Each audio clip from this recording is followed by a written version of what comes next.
Assalamualaikum warahmatullahi wabarakatuh. Kenalkan, nama saya Yuda Nugraha. Di sini saya akan menjelaskan tentang proyek perangkat lunak dengan model pengembangan dan transformasi formal. Perangkat lunak.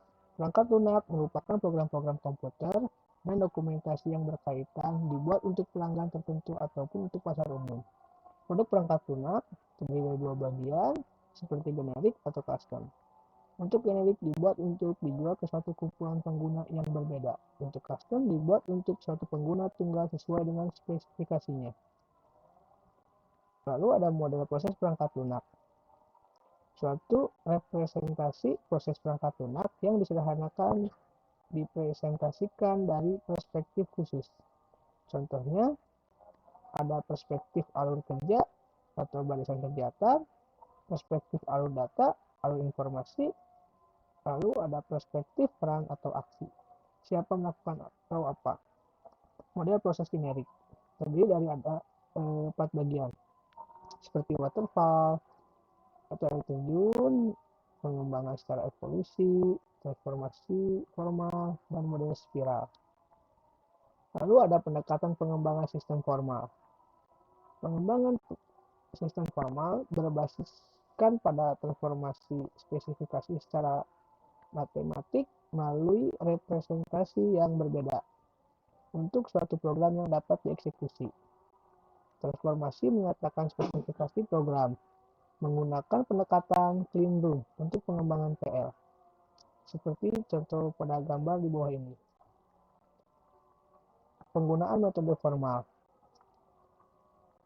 Penggunaan metode formal pada keunggulannya adalah mengurangi jumlah kesalahan pada sistem sehingga penggunaan utamanya adalah pada sistem yang kritis. Hal itu menjadi efektif dari segi biaya. Lalu pengembangan metode formal. Permasalahan dalam model pengembangan metode formal memerlukan keahlian khusus dan pelatihan untuk mengaplikasikannya. Sulit menentukan beberapa aspek dari suatu sistem seperti user interface. Pemakaian model pengembangan metode formal memerlukan tingkat kerahasiaan dan keamanan yang tinggi sebelum digunakan. Dan di sini ada gambar evolutionary development. Seperti contoh pengembangan yang berevolusi lebih cocok untuk sistem interaktif yang kecil ataupun menengah dan bagian dari sistem yang besar, misal user interface contohnya. Lalu di sini ada gambar pendekatan pengembangan sistem formal. Contoh pengembangan sistem formal mengurangi jumlah kesalahan pada sistem sehingga cocok pada sistem yang kritis. Seperti contoh pada gambar atas ini. Ada requirements, formal transformation, integration, and system testing. Nah, di sini ada gambar linear squintle model. Dan di sini berikut penjelasannya, seperti penjelasan planning, skill analysis, engineering, construction and release, customer evolution, project entrepreneur axis.